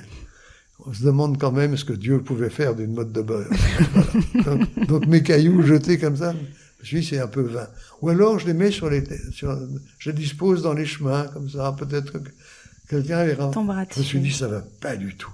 Si on ne dit pas aux enfants qu'il y a des œufs en chocolat cachés sous les buissons, on ne voit pas pourquoi ils iraient les chercher, puisqu'on leur a pas dit d'aller les chercher, et les chances de les trouver sont infimes. J'ai gravé un certain nombre de cailloux sur lesquels je mets des inscriptions, que vous verrez, je vous montrerai. C'est assez joli, je crois, avec des trouvailles dans le retournement, des choses auxquelles j'ai trouvé quelques astuces. Je pense que tout le monde s'en fout, parce qu'il y a un caillou qui existe et qui circule aujourd'hui. Et qui était un truc formidable. Et c'est vraiment un truc de communication. C'est vraiment ce que je vous disais. Ce caillou, il a aucun intérêt. Il n'y a rien dessus. Sauf qu'il y a marqué un truc du genre, photographiez-moi et déplacez-moi. Et alors, on le photographie, on envoie la photo sur les réseaux. Et puis, on dit qu'on l'a mis, on est dans le Gard. On dit qu'on le met dans les Cévennes, à côté de tel village, machin. Et il est là. Et on peut même prendre la photo d'où il est, et on envoie à nouveau la photo sur les réseaux et tout. Et donc le caillou, c'est assez joli. Oui, c'est une belle histoire. Oui, ce caillou qui voyage. Je trouve pas que c'est nul, hein. Mais si vous voulez, la chose, le caillou en lui-même, ce qui est déplacé n'a pas le moindre intérêt. Ce qui compte, c'est le déplacement. C'est la circulation. C'est donc la communication qui compte, et pas du tout le contenu de la communication. Alors, vous les avez semés, ces cailloux, ou pas? Ah, je vais les semer. J'en ai fait 21 que je vais semer à Toulouse. En indiquant aux gens où ils se trouvent? C'est dans un jardin qu'on a défini, qui s'appelle le jardin des filtres, où il y a des bosquets, où il y a des coins où on va pouvoir les mettre, et les planquer. Et puis à l'entrée, il y aura une affiche indiquant qu'il y a des cailloux à trouver, il y a des cailloux, des pierres parlantes, très bien, à trouver, elles sont à qui les trouve. On commence à être considéré par les gens de Porquerolles comme des Porquerolliens. Ah, on y viendra. Il y a cette imbécilité porquerollienne. Oh, mais elle n'est pas elle n'est pas qu'à Porquerolles. Je déteste ça. Je déteste ce truc des origines. C'est monstrueux. C'est une horrible. C'est la pureté raciale. C'est là que toute une série de saloperies commence. Pierre Buffet écrit dans L'Esprit de l'île, « Lorsque je quitte Porquerolles, j'éprouve un réel soulagement. Je me sens libéré d'une charge morale rendue au jeune homme insouciant que j'étais. Et cependant, à mon retour, je suis pris d'une sorte de joie intérieure, comme si je retrouvais ma vérité. » Qu'est-ce que vous ressentez quand vous quittez Porquerolles ou quand vous y revenez? C'est une désolation de quitter Porquerolles. C'est vrai? Ah oui, une désolation. L'année dernière, on est parti avec Marie-Jo. Je me suis ridicule, pourquoi on part? Alors pourquoi vous partez? Oui, mais pourquoi on part? Oui, mais parce que on a plein d'ennuis. Alors, nos enfants, avec qui on s'entend merveilleusement, très bien. Donc, on les voit plus, ils sont pas là. Il y a cette tristesse de pas les voir, quoi. Je comprends. Il y a ça. Et Donc on est quand même très isolé. Voilà. Mais quand même quitter Port-Cros, c'est vraiment et y revenir, c'est quelle joie, oui. Mais non, c'est un grand, l'arrivée et le départ sont de grandes affaires. Sur de grandes affaires qui restent intactes, c'est-à-dire que ça ne bouge pas. Non, ça bouge pas. Non, ça bouge pas. Ça ne bouge pas. C'est toujours le même plaisir et la même douleur. Mais contrairement à Pierre, je ne suis pas soulagé. Oui, mais lui, il y a une histoire, bien sûr. Et puis il a un travail. Bien sûr. Et des responsabilités, et des soucis. Et des trucs. Complètement. On peut pas absolument faire un parallèle. Moi, c'était surtout la deuxième partie du texte. Pour la deuxième partie, j'adhère complètement. Bon, voilà. Je comprends. Est-ce qu'il y a une saison que vous préférez sur l'île? Oh oui, il y a une saison très agréable. On est venu souvent, on est venu parfois. C'est bien quand il n'y a personne. Oui. Voilà, c'est tout. Le printemps, alors, quand vous arrivez. Le printemps, c'est parfait. En décembre, en Noël, c'est formidable. Et tout est bien, même quand il pleut, même on s'en fout complètement du temps, tellement c'est sublime par tous les temps, voilà. Est-ce qu'il y a un endroit ou des endroits à Port-Cros que vous affectionnez particulièrement? Ah oui, il y a plusieurs Port-Cros. Alors, il y avait le barrage, qui était un endroit magique à Port-Cros. Il y avait des poissons, il y avait des grenouilles en nombre, quantité, qui faisaient un raffut formidable, et puis qui tout à coup s'arrêtaient. On ne sait pas pourquoi. Silence. Et on ne s'entendait plus parler avec les grenouilles, hein. Et tout à coup, silence. Et puis ça repartait.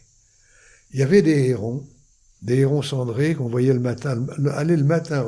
Alors il y avait évidemment en plus le reflet des grands arbres dans le barrage. Il y avait beaucoup de poissons, il y avait des carpes, mais pas seulement, de très grandes carpes, très grosses bêtes centenaires probablement, et vénérables. Alors le barrage était un endroit formidable. Ça fait plusieurs jours que je médite d'aller voir le directeur du parc d'Uncombe pour lui dire qu'est-ce qui se passe au barrage. Alors, je ne sais pas, est-ce qu'il est encore la propriété de Pierre Buffet, je ne sais pas trop comment ça se fait, mais il faudrait faire quelque chose pour restaurer le barrage, parce que c'était un endroit inouï. Il y a la Palue, la grande prairie de la Palue, et la Palue, on est tout à fait ailleurs. Il y a la prairie il y a les prairies du manoir. Il y a deux prairies, d'un côté de la maison de Pierre, de l'autre côté, avec les ânes. Ça aussi, c'est encore un autre Port-Cros. Et puis, intérieurement à Port-Cros, il y a la Sardinière. Ouais, c'est beau, ça. Ça, c'est comme c'était un endroit avec ses grands arbres, comme si les fées venaient de le quitter. C'était un endroit féerique, la Sardinière. Et c'est une autre atmosphère. Une grande diversité. Une grande diversité. Ça, c'est très, très plaisant. Et même les deux plages, la différence entre la plage du Sud et la plage de la Palue, c'est pas le même monde. Il y a des mondes à Port-Cros, et ça, j'aime beaucoup. Maintenant, il faut marcher, et personne ne marche. Oui, c'est vrai. Oui, ils vont tous au même endroit, comme vous le disiez tout à l'heure. Ils vont tous au même endroit, oui. Tous en cherchant la sauvagerie. C'est ça. Je suis venu voir l'île sauvage. Où sont les loups? Peut-être à la plage du Sud. Non, ils vont trouver que des congénères, je pense. Voilà. Est-ce que vous avez un souvenir ou une anecdote marquante que vous avez vécue à Port-Cros et dont vous vous dites j'aurais peut-être jamais pu vivre ça ailleurs? C'est pas une question évidente si vous avez quelque chose qui vous vient en tête.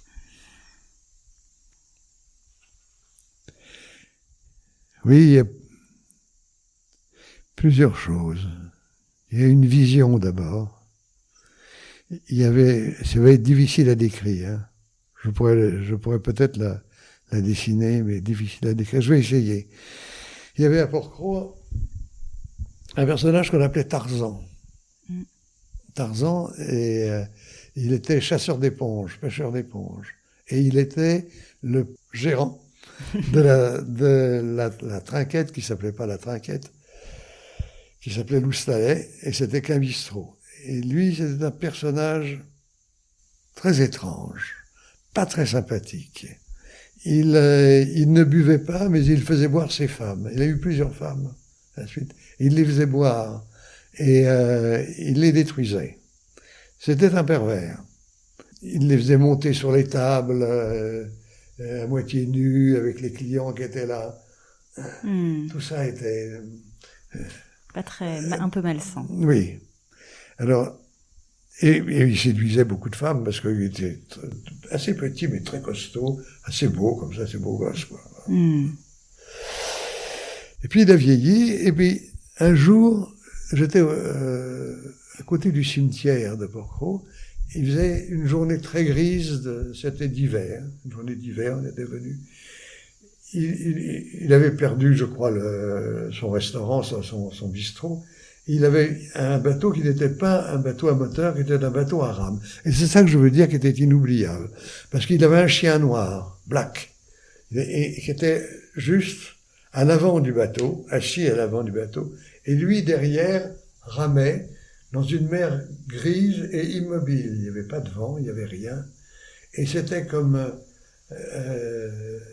Anubis. C'était la marque des morts, avec ce bateau devant. C'était un spectacle inouï de voir ce type ramer si lentement, et avec son chien, ça je n'oublierai jamais cette chose-là. Et vous l'observiez d'où Depuis le haut, très au-dessus, disons, un peu encore au-dessus du fort du Moulin. D'accord. J'avais une vue sur et lui était entre la pointe du Grand-Père et le fort du Moulin. Vous l'avez pas représenté? Non, si se peut que j'ai quelque part un truc là-dessus, oui. Avec un chien et le type qui rame. Oui, il se peut que j'ai ça quelque part. Il se peut que j'ai fait ça, quand même. Oui. Plus qu'une anecdote, oui, c'est une vision. Oui. C'était une vision, et c'était ce temps gris, cette mer grise, le ciel et la mer de la même couleur, et ce type tout seul, ramant avec son chien, ramant lentement, et il ramait en ramant vers l'avant, debout. Oui. Il ramait debout vers l'avant.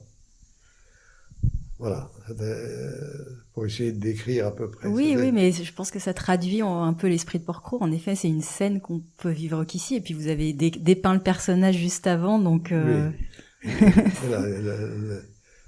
Et ce type tellement bizarre.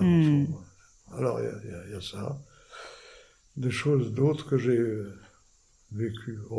Une petite anecdote à Bagot. Et il y a une calanque que dans la famille nous appelons la calanque au sel, qu'avec Marie-Jo nous appelons la Royale, qui est une calanque à la pointe sud de Bagot. À la pointe sud de Bagot, qui est juste quand on tourne la pointe, et qui est une magnifique calanque, et où il y a un rocher très haut. Et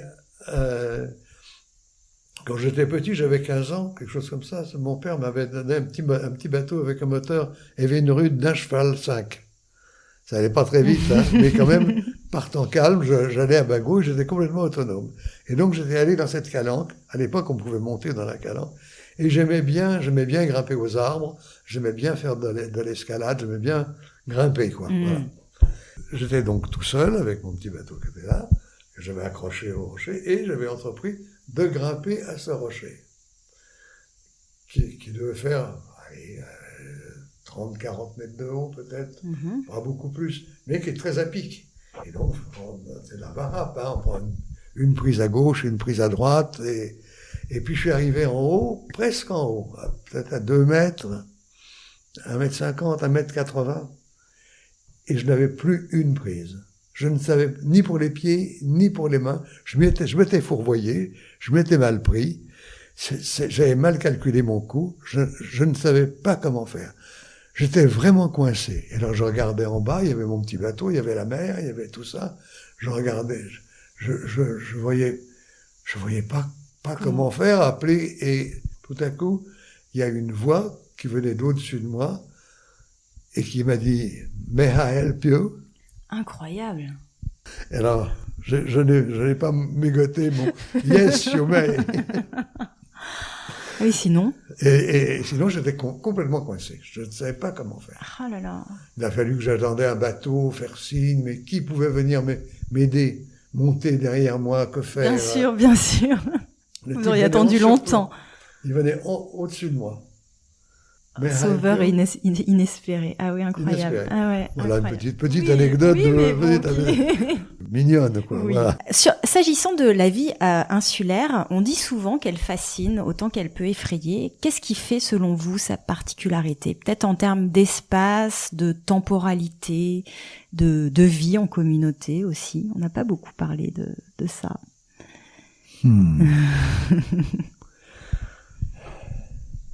L'insularité pour vous, et l'insularité à Port-Cros, peut-être encore plus précisément. Sur le plan social, pour aborder la question par le tout petit bout, c'est pas terrible. C'est pas terrible. On s'y est fait quelques amis tout de même. Mais en ce moment, je pense qu'il y a 2 personnes avec qui on peut parler. On est seul. Alors, il y a du bonjour, il y a du bonsoir, il y a ça va, mais Ça tient à quoi?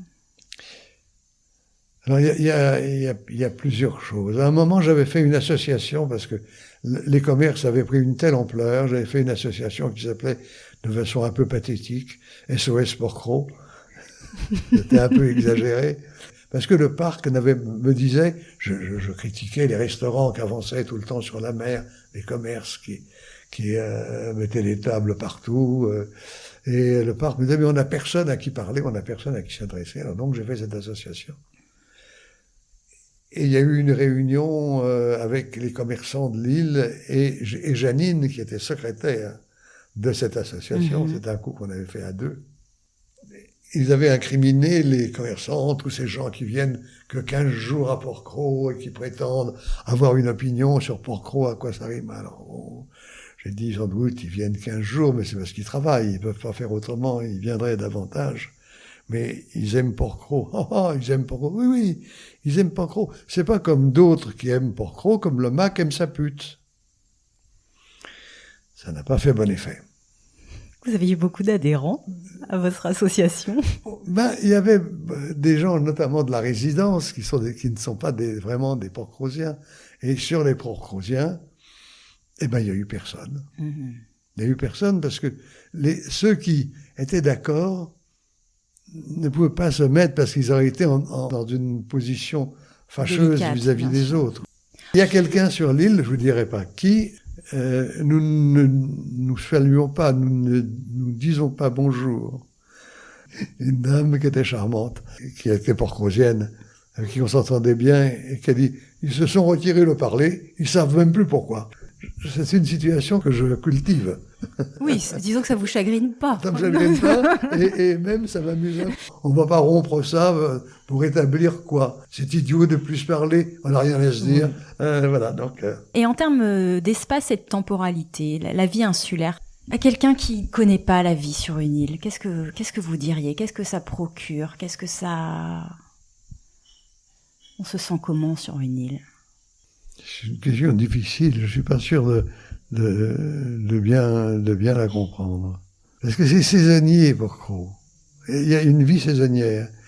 Bon, il y a des rythmes, par exemple, là, quand on a nos petits-enfants, et même nos arrière-petits-enfants, on est obligé d'aller à la plage pour les pâtés de sable, eh bien, bon, on y va à 6 heures du soir. Il n'y a plus personne. Il n'y a plus personne. Oui. Voilà, quand il y a une grande recrue. Alors ça c'est la vie saisonnière. Parce que mais autrement, il y a les... Je vais vous lire un petit extrait de...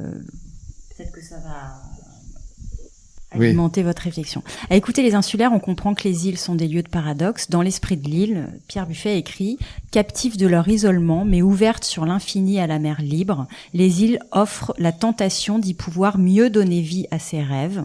Cette séduction apparente révèle cependant à qui tente l'aventure une difficulté d'être plus éprouvante qu'en d'autres lieux. Y vivre requiert une vigoureuse résistance à la solitude. Il n'est pas facile d'apprivoiser les lieux sauvages. Les charmes de l'exotisme ne compensent pas le désert social. » Est-ce que vous êtes d'accord avec ça? Entièrement d'accord, oui. Oui, bien sûr. Oui, tout à fait. Pour revenir à la question précédente sur le social, assez étrangement, c'est non dit, mais j'ai pu le vérifier, il y a une solidarité en cas de danger. Alors que les gens se détaisent, disent des méchancetés les uns sur les autres, les rapports sociaux sont exécrables face au danger, face à la mer, face au feu. Il y a une solidarité formidable, immédiate et sans réserve.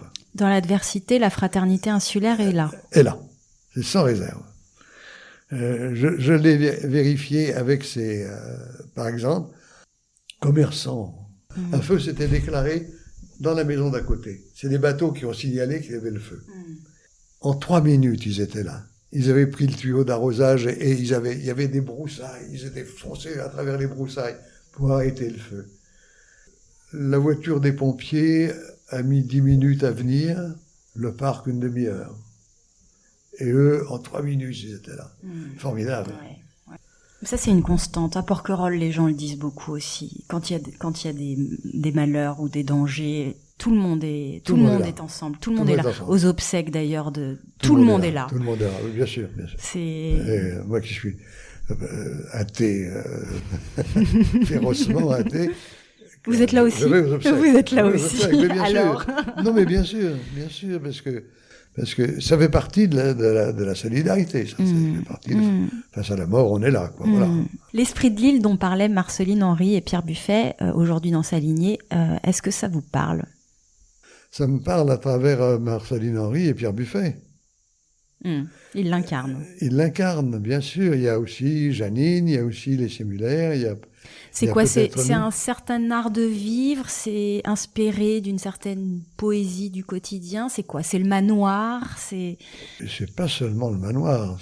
Avec toute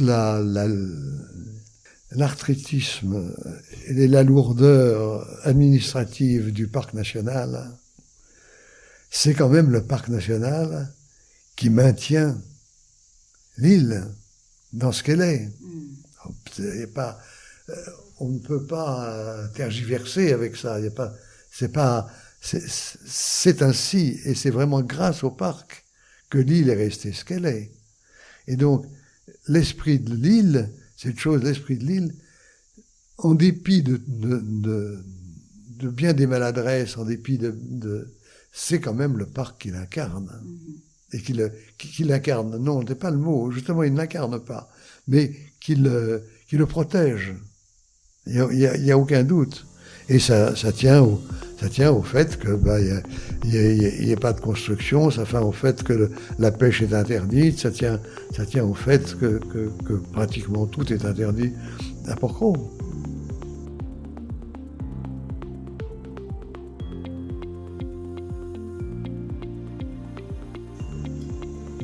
Janine Sémulaire a dit à Porquerolles, je devenais le chêne. Je me rends compte que cet environnement que je croyais hostile m'a pénétré et m'a ouverte au monde, un monde intérieur qui fait que je n'aurais pas pu donner la même chose à tout ce qui m'entoure. Est-ce que l'île vous nourrit personnellement? Est-ce qu'elle vous permet d'accéder à un monde intérieur? Si oui, par quel truchement?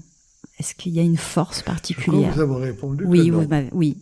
Et rien n'a changé. Vous marchez un peu sur les chemins de Porquerolles? Oui, un peu moins maintenant. Marie-Jo marche beaucoup moins bien, et donc on marche moins. Mais oui, j'ai quand même parcouru l'île dans tous les sens. Oui, je la connais bien. Vous êtes perméable aux beautés de la nature, ça vous l'avez dit, mais que ce soit à Porquerolles ou ailleurs. Peut-être vous reconnaissez pas complètement dans ce que dit Janine, par exemple. Pas complètement. Pour moi, l'accès à ce savoir tellement refusé, tellement honni de l'inconscient, ne passe pas vraiment par la nature. Mais vous savez que je voudrais pas abîmer les propos de Janine. Janine va plus loin, elle dit c'est pas l'île finalement, c'est ce que l'on est. On vient avec ce que l'on est, et c'est ça qu'elle dit quand elle va plus loin et qu'elle décrit.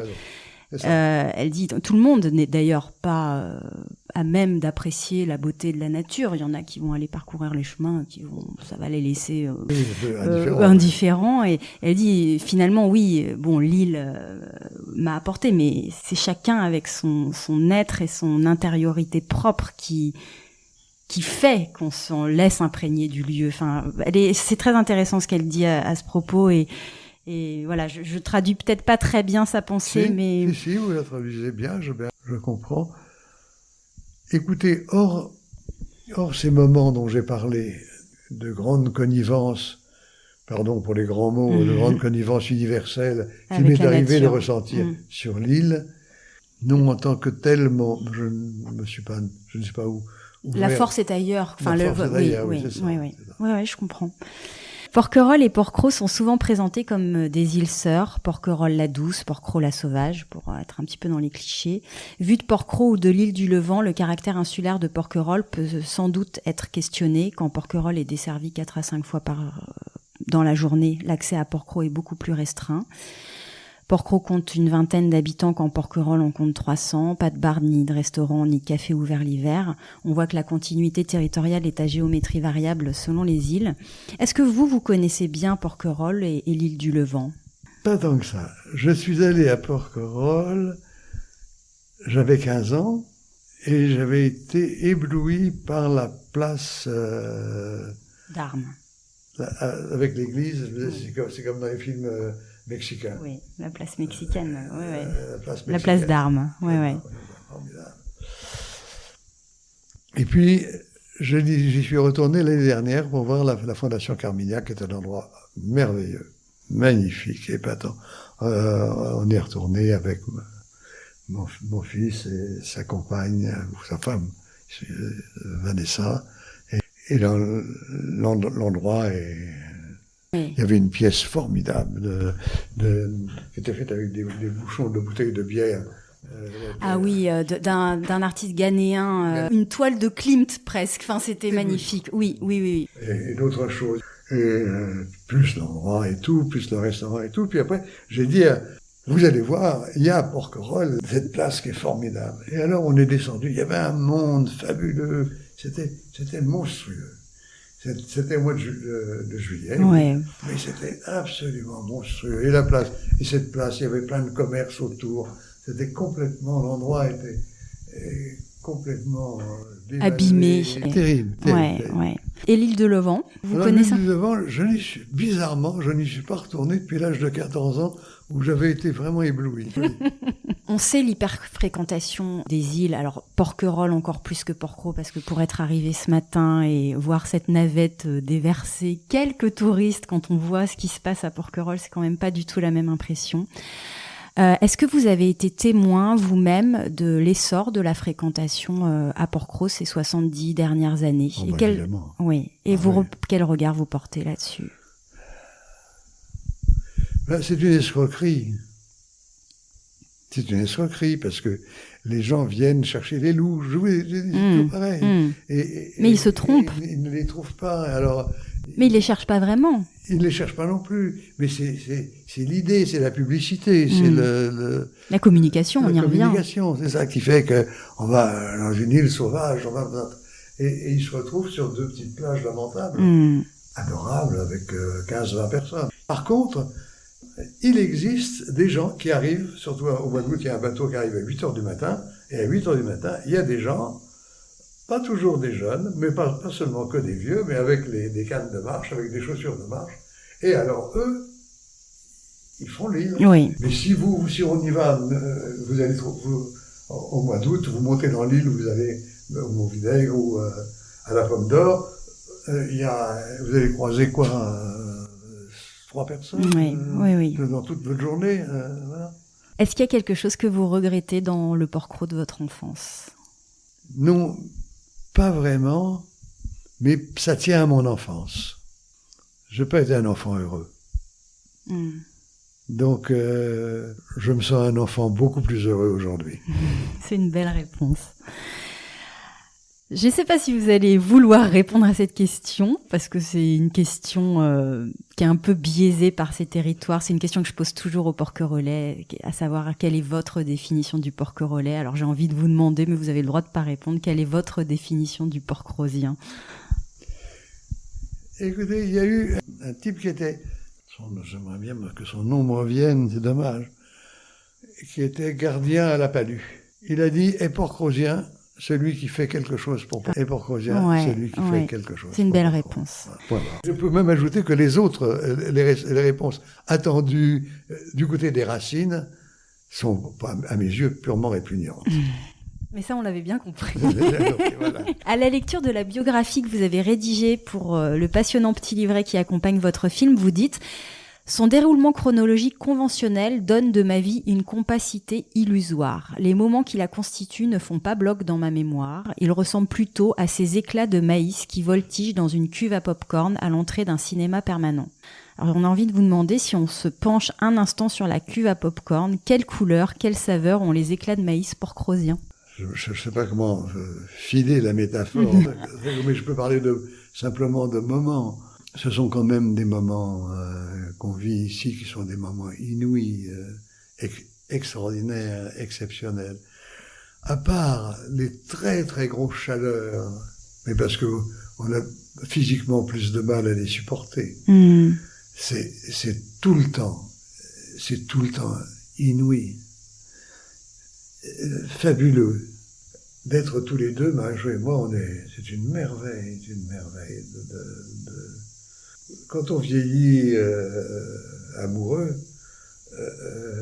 alors la complicité est telle et le bonheur, même le soir, de s'asseoir là, de regarder les étoiles, on n'a ça nulle part au monde. Enfin, ça existe certainement dans bien d'autres endroits du monde, n'est-ce pas? Mais pour nous, en tout cas, ça n'existe que là.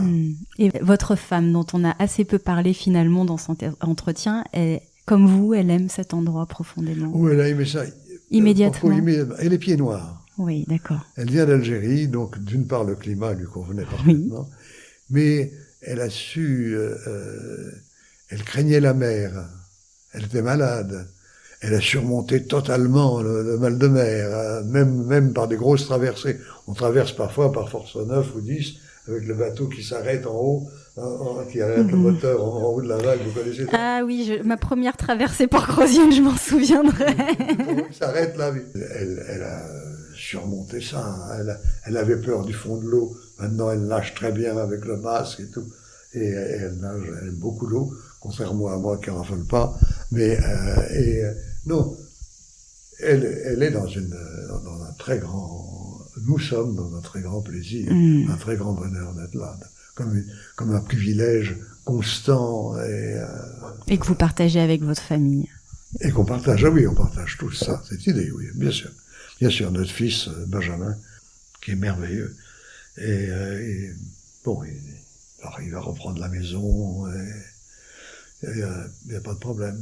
Oui, vous n'avez pas de doute sur... Non, il y avait beaucoup... Quand on a repris la maison, mon père était chapelier, donc, et c'est un métier qui est à les ruines. Et on a tout trouvé, et pendant 30 ans, il n'a rien fait, parce que peu à peu, sa fortune s'est délabrée. Et quand on a trouvé la maison, il y avait tout à faire. Il a tout fait. Et il y a encore à faire. Ouais. Ma dernière question, Jean-Claude, quand vous êtes loin de l'île, que vous pensez à Porquerolles, quelle est la première image qui vous vient à l'esprit? Vous savez, je crois que c'est l'image de cette maison, parce que les maisons, on ne sait pas si c'est elles qui vous habitent ou si c'est nous qui les habitons. Les maisons, c'est tellement prenant. Moi, je suis un homme de maison. On avait une maison en Bretagne aussi, qu'on a même acheté dans des circonstances rocambolesques, sans aron. Ça, c'est peut-être parce que je suis artiste, j'ai besoin d'un lieu où travailler. Refuge, ouais. Pour l'écrivain, on a besoin d'un calepin, d'une chambre. Moi, j'ai besoin d'un peu plus, d'un peu d'espace. Et j'aime les maisons en plus. Donc cette maison, cette Villa Rose. J'aime cette maison et j'aime les maisons. En général, je les regarde avec avec intérêt. attention. J'aime ce truc, c'est comme ça. Bon, donc cette belle Villa Rose de Porquerolles, c'est ce à quoi vous pensez. Merci beaucoup Jean-Claude pour votre regard et la profondeur de votre témoignage. Merci infiniment. C'est mon Dieu. J'espère comme moi que ce témoignage vous aura permis d'approcher l'univers surréaliste de Jean-Claude Silberman, que je remercie pour sa spontanéité et sa finesse, son regard à la fois sensible et sans concession sur Porquerolles, la vie et le monde. Pour retrouver toutes les notes de l'épisode, rendez-vous sur fragileporquerolles, toutattaché.com. Si ce n'est pas déjà fait, vous pouvez toujours vous abonner au podcast Fragile sur Apple Podcast, Google Podcast ou toute autre plateforme d'écoute. Cela vous permettra d'être notifié des nouveaux épisodes tous les 15 jours. Et si cet épisode vous a plu, surtout n'hésitez pas à en parler autour de vous. Pour les détenteurs d'iPhone, si vous voulez apporter un vrai coup de pouce au podcast, laissez un avis 5 étoiles sur Apple Podcast avec un petit commentaire. C'est la meilleure manière de le soutenir et ça me fait toujours infiniment plaisir de vous lire. On se retrouve très vite. À bientôt!